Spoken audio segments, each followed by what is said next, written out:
There is a capability that has existed in the Linux world for years, that Windows users are rarely told about, and that in 2026 has reached a level of maturity where the specific claim I am about to make is, by several independent benchmarks, accurate. Certain categories of Windows software, when run on Linux through the right translation layers, run faster than they do on native Windows. Not equivalent, not almost as good, faster. In some benchmarks, as much as 3 times faster. This sounds like the kind of claim that should be impossible, because intuitively, running software through a translation layer should add overhead, not subtract it.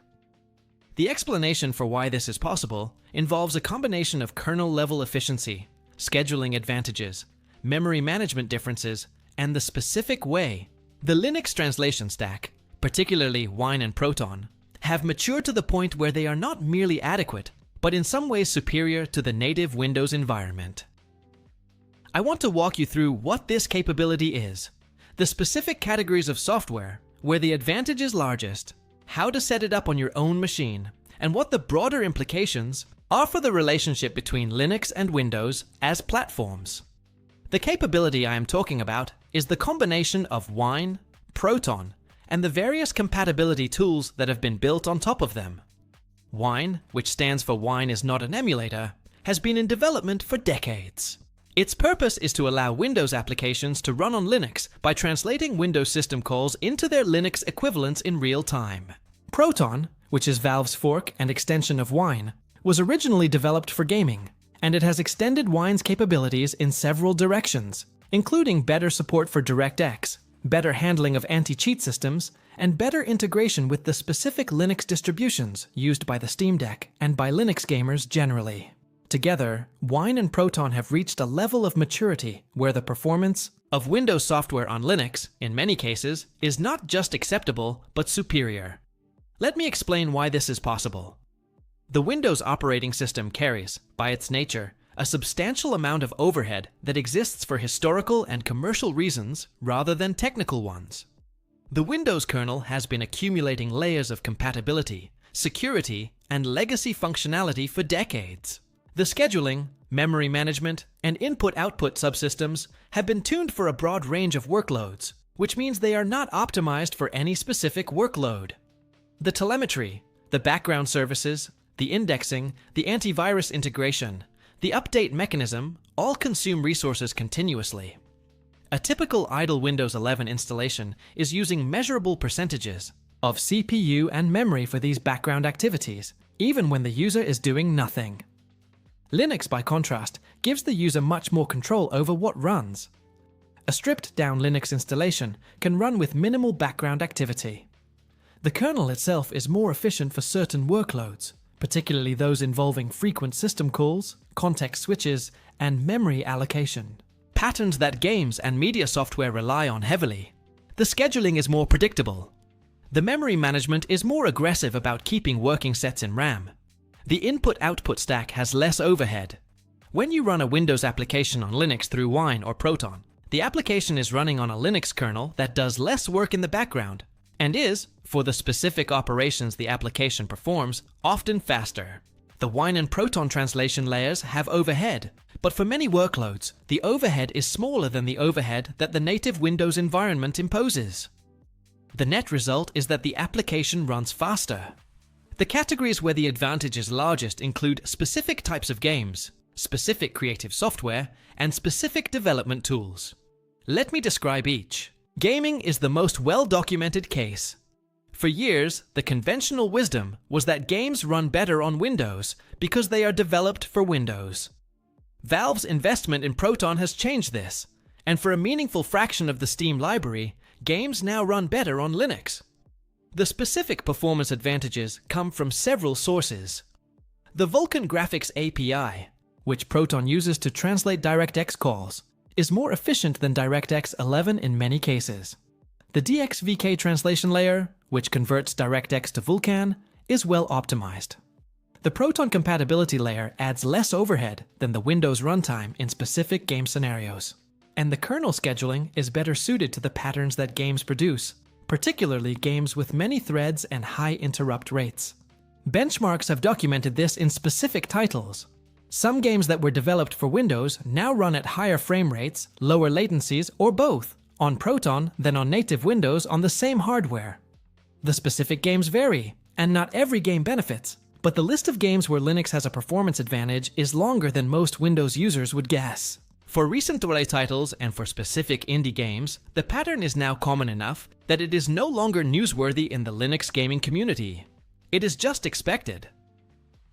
Creative software is a more specialized case.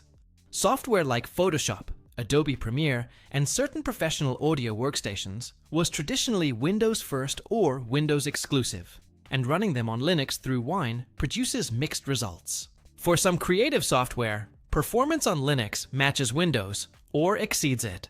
For other software, compatibility issues or missing features make Linux a worse choice. The specific situation varies by application and by version, but where the compatibility is good, the performance is often better, particularly for operations that involve heavy computation, large file handling, or real-time processing. Development tools are another category. Developers who build cross-platform software often find that their toolchains run faster on Linux, which is why most serious software development happens on Linux or Mac OS, even when the target platform is Windows. Compilers, build systems, database servers, and containerization tools all tend to run faster on Linux than on Windows. For developers who are Windows users for historical reasons, but whose daily work is development, the performance argument for switching to Linux is real and measurable. The specific technical reasons for these performance advantages vary by workload. Let me summarize the most important ones. Linux's kernel scheduling, particularly since the completely fair scheduler and its successors, has been tuned aggressively for multi-core performance. Windows scheduling is competitive, but has, in specific workloads, been shown to be less efficient at distributing work across cores, in the patterns that modern games and multi-threaded applications produce. The gap is not large for typical workloads, but for workloads that push the limits of the hardware, it can be meaningful. Linux's memory management, including its approach to virtual memory, page caching, and memory compression, is more aggressive than Windows in ways that benefit memory-intensive workloads. For workloads that are frequently hitting the boundary of physical memory, Linux tends to handle the pressure more gracefully. Linux's input-output stack, particularly with modern file systems like XFS and BTRFS, has lower overhead than Windows NTFS for many workloads. For workloads that involve many small file operations, or that are bottlenecked by storage performance, Linux tends to outperform Windows. Linux's driver model, while less polished than Windows in the consumer sense, has lower overhead for the drivers that matter for performance-critical workloads. Graphics drivers on Linux, particularly for AMD and increasingly for NVIDIA, can in specific cases offer better performance than their Windows counterparts. The Wine and Proton translation layers have been optimized over years to minimize overhead.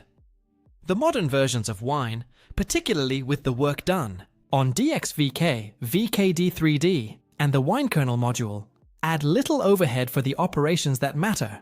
For the operations where they do add overhead, the overhead is often smaller than the overhead Windows imposes for those same operations. The cumulative effect of these individual advantages for the workloads where they apply is that running a Windows application on Linux through Wine or Proton can be faster than running the same application on native Windows. Now, how do you set this up on your own machine? The simplest path is to install a Linux distribution with good Proton support, install Steam, and enable Proton for the games you want to run. For Steam games, Proton handles almost everything automatically. You install the game, Proton runs it, and you have the same gaming experience you would have on Windows, often with better performance. For games that are not on Steam, the tool Lutris provides a Linux native front end for managing non-Steam games, including the installation and configuration of Wine or Proton for each game. Lutris includes pre-configured installation scripts for many popular games, which handles the setup complexity. For non-game Windows applications, the Tool Bottles provides a similar managed interface for Wine environments. Each bottle is an isolated Wine environment configured for a specific application or set of applications. Bottles handles the complexity of Wine configuration, which can be substantial. The distribution you use matters less than these tools, but some distributions have better support for running Windows software out of the box. Pop! OS has been optimized for this use case. Nobara, which is based on Fedora, has specific optimizations for gaming. Kaki OS, a performance-focused Arch derivative, emphasizes low latency configurations. Any of these, or any mainstream distribution, will work. The differences are in convenience rather than capability. Once you have a Linux distribution with Proton, Steam, and the necessary compatibility tools, the experience of running Windows software is typically straightforward. You launch the application, it runs. Performance is often better than Windows. Compatibility is usually good for modern software and can be checked in advance for specific applications using the ProtonDB website, which tracks user reports of which games and applications work well and which have issues. What about the applications that do not work? There are some. Applications with aggressive anti-cheat systems, particularly kernel-level anti-cheat, often have compatibility issues on Linux. Some professional software with copy protection that targets the Windows kernel can be difficult to run. Some applications have not been tested extensively on Wine and may have issues that have not been documented. For these cases, the options are to run the application in a Windows virtual machine on Linux, which is slower but works reliably, or to accept that those specific applications require Windows. For most users though, the catalog of Windows software that runs well on Linux, often with performance advantages, is broad enough that Linux can serve as a viable daily driver. The specific applications in your workflow matter, and checking compatibility in advance is prudent. But the overall picture is that the historical argument of requiring Windows for Windows software has weakened substantially. The broader implication is that the platform competition between Windows and Linux is, for a growing share of workloads, not really a competition anymore. For gaming, the two are competitive, with Linux having the advantage in specific titles. For development, Linux is usually preferred. For creative work, the situation varies. For general productivity, the two are roughly equivalent. The niche where Windows is clearly better has shrunk over time and continues to shrink. The scenarios where users would accept performance costs to use Windows, which used to be most users, are now a smaller fraction of all users. The capability to run Windows software on Linux, sometimes faster than on Windows, is one of the factors pushing this shift. Users who can get better performance from their existing software on Linux have less reason to pay the Windows license, the Microsoft 365 subscription, the hardware upgrade costs that Windows 11 requires, and the ongoing friction of Windows commercial defaults.